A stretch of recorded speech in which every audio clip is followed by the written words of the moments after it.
अपडेटका प्रमुख समाचार। सर्केगाडको तुम्चका नागरिकबाट सहुलियत दरको नुनमा प्रति केजी 6 रुपैयाँ असुली। हुम्लामा एकै वर्ष भालुको आक्रमणबाट 6 जना घाइते। अदानचुलीको जनकल्याणको व्यवस्थापन समिति अध्यक्षमा रणसिंह परियार निर्वाचित। क्षतिग्रस्त विद्युत मर्मत गर्नका लागि प्रारम्भिक लागत एस्टिमेट अनुमानको निरीक्षण। हुम्ला अपडेटमा अब खबर विस्तारमा। हुम्ला लगायतका भौगोलिक रूपमा विकट जिल्लाहरूका लागि राज्यले ढुवानी अनुदानमा आयोडिनयुक्त नुन र चामल उपलब्ध गराउँदै आएको छ। भर्खरै मात्र राष्ट्रिय सडक सञ्जालमा जोडिएको हुम्लामा सरकारले साल ट्रेडिङ कर्पोरेसन मार्फत ढुवानी अनुदानमा नुन उपलब्ध गराउँदै आए पनि जिल्लाका नागरिक सरकारी नुन भन्दा झण्डै दोब्बर अर्थात् 15 रुपैयाँ मूल्यमा नुन खरिद गरेका छन्। राज्यले ढुवानी अनुदानमा गाउँ प्रायको प्रति केजी नुनको 9 रुपैयाँमा खाँदै आएका तुम्चको बामनबाडाका नागरिकका लागि यो पटकको नुन प्रति केजी 15 रुपैयाँ तिर्नु परेको स्थानीय कृष्ण प्रसाद जैसीले बताउनुभयो। गत वर्ष बालुकुनामै प्रति केजी 9 रुपैयाँमै नुन खरिद गरेकी स्थानीय विनिता सिंहले प्रति व्यक्ति 5 केजी नुन परेको, त्यही पनि आधा रकम बढी तिर्नु परेको भन्दै दुखेसो गरिन्। यस बारेमा साल ट्रेडिङ कर्पोरेसन हुम्लाका प्रमुख राजबहादुर लामाले ओडाको भाग सरकारी दरमै ओडा अध्यक्षको जिम्मा लगाइएकोले नागरिकलाई कतिमा वितरण गरेको भन्ने जानकारी आफूलाई नभएको प्रतिक्रिया दिनुभएको छ।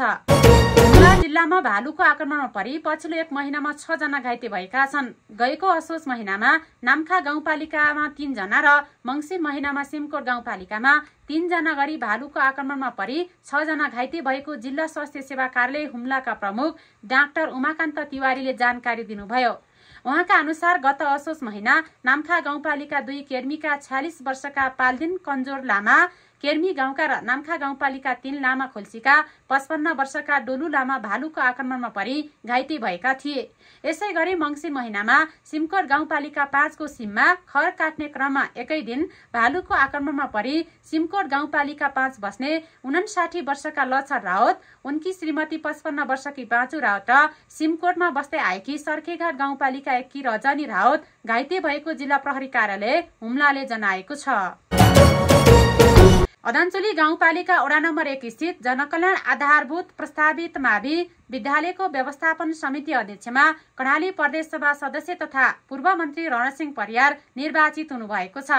प्रदेशको कार्यपालिका सदस्य समेत भइसक्नुभएका प्रदेश सभा सदस्य परियारले सुर्खेतबाट विद्यालयका प्रधानाध्यापक पर बहादुर थापालाई समिति अध्यक्ष हुन चाहेको प्रस्ताव गरेपछि विद्यालयमा बसेको अभिभावकको बैठकले उहाँलाई सर्वसम्मत निर्वाचित गरेको हो।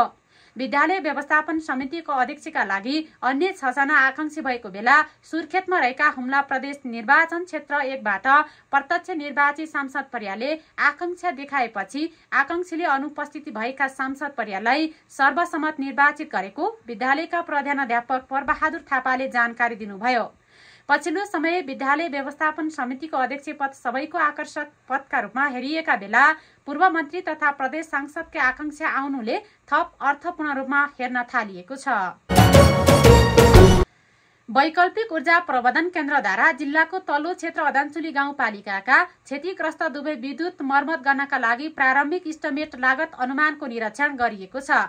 देशका सबै ठाउँ विद्युतीकरण भइसकेको समयमा टुक्कीको सहारामा रहेको अदानचुली गाउँपालिकालाई जति सक्दो छिटो विद्युतको पहुँचमा पुगाउनका लागि प्रारम्भिक लागत अनुमानका लागि बिहिबार निरीक्षण गरिएको हो। पटक पटक आफू वैकल्पिक ऊर्जा प्रबन्धन केन्द्रमा मर्मतका लागि अनुरोध गर्न गएपछि प्राविधिक टोली मर्मतका लागि लागत अनुमान गर्न अदानचुलीमा आएको गाउँपालिकाका अध्यक्ष मोहन विक्रम सिंहले बताउनु भएको छ। गत वर्ष बाढीका कारण मुहान सहित पावरस बगाएको अदानचुली 3 को गोरोपालीमा रहेको छहराखेत लघु जलविद्युत आयोजनाको पावरस अर्को ठाउँमा गर्नुपर्ने भएको छ।